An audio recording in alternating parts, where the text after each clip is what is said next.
নমস্কার, আমার নাম সালমা খানম বড়বুইয়া। আমি শ্রীকৃষ্ণ সারদা কলেজের স্টুডেন্ট কাউন্সিলর একজন মেম্বার। আমার নাম সালমা খানম বড়বুইয়া, আমি হেলথ সেক্রেটারি। তো আমি কালকের সোশিয়াল সায়েন্স এইচএসএসসি সোশিয়াল সায়েন্সের পরীক্ষার প্রশ্নপত্র থেকে একটি জিনিস লক্ষ্য করতে পেরেছি, এখানে একটি প্রশ্ন এসেছে।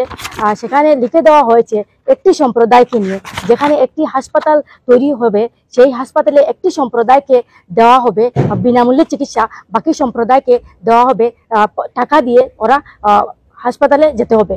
তো আমার এখানে আমি একজন মুসলিম হয়ে আমি এখানে কিরকম ভাবে উত্তর লিখে আসবো, সেটা মানে মোকাবিলা হব, সেটা আমি বুঝতে পারছি না। এখানে যদি এই প্রশ্নপত্রের উত্তরে আমি লিখে আসি, তাহলে এই সম্প্রদায়ের বিরুদ্ধে লিখে আসতে হবে।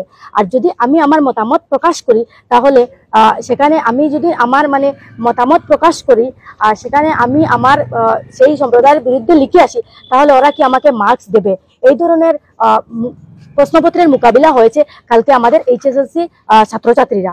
আমি এখানে সে কথাই বলতে চেয়েছি। আমি ঋদ্ধর, আমি হাইলাকান্দি শ্রীকৃষ্ণ সারদা কলেজের ছাত্র সংসদের অ্যাসিস্ট্যান্ট জেনারেল সেক্রেটারি।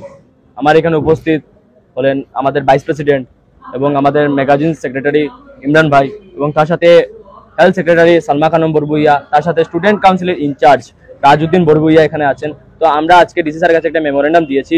সেই মেমোরেন্ডামটা হচ্ছে আমাদের কালকে যে এইচএসএলসি এক্সামে যেটা একটা মতলব কোয়েশ্চন হয়েছে, সেই কোয়েশ্চনে লেখা ছিল যে কোনো এক ধরনের পার্টিকুলার রিলিজন নিয়ে কথা উঠেছে।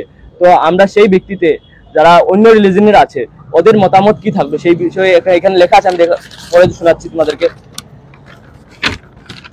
এখানে লেখা আছে যে নিচের বিবরণটি পড়ো এবং তারপর প্রশ্নটির উত্তর দাও। দোরাও সরকার ডাম্বুক নামের গ্রামে একটি চিকিৎসালয় স্থাপন করেছে। চিকিৎসালয়টিতে হিন্দু সকলদের বিনামূল্যে চিকিৎসা প্রদান করা হয়। অন্য ধর্মের লোকদের চিকিৎসার জন্য খরচ নিজেদেরকে বহন করতে হয়।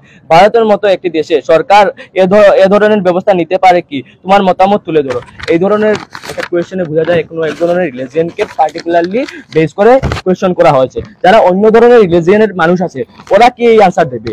আমার মতামত হচ্ছে, আজকে আমি ডিসি স্যারের কাছে মেমোরেন্ডামটা দিয়েছি যে আমার অনেক খারাপ লেগেছে। আমাদের রিলিজিয়নে হিন্দু ধর্মে কোনো ভেদের লেখা নেই যে কোনো ধর্মের ছেলেরা অন্য ধর্মে গিয়ে অন্য ধর্মের ছেলেরা পড়তে পারবে না বা অন্য কোনো জায়গাতে গিয়ে কোনো চিকিৎসা স্বাধীন হতে পারবে না, এই ধরনের কোনো কথা লেখা নেই। এবং ভারতের সংবিধানে এই ধরনের কোনো কথা লেখা নেই। কিন্তু এটা একজন ধরনের বাইরের পলিটিশিয়ান যারা পলিটিক্স করছে, এইটা এখানে এই কোয়েশ্চেনের ভিতরে এই পলিটিক্সটা করা হয়েছে।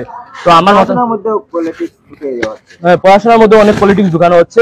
সেই পলিটিক্সটা যেটা মানে একবারে ঘৃণনীয় পলিটিক্স, যেটা হচ্ছে মানে আমি বলবো বাজে পলিটিক্স, ডার্টি পলিটিক্স যেটাকে বলা হয়, এই আনসারের এখানে যেখানে হাইলাইট করা আছে আপনারা দেখতে পাচ্ছেন।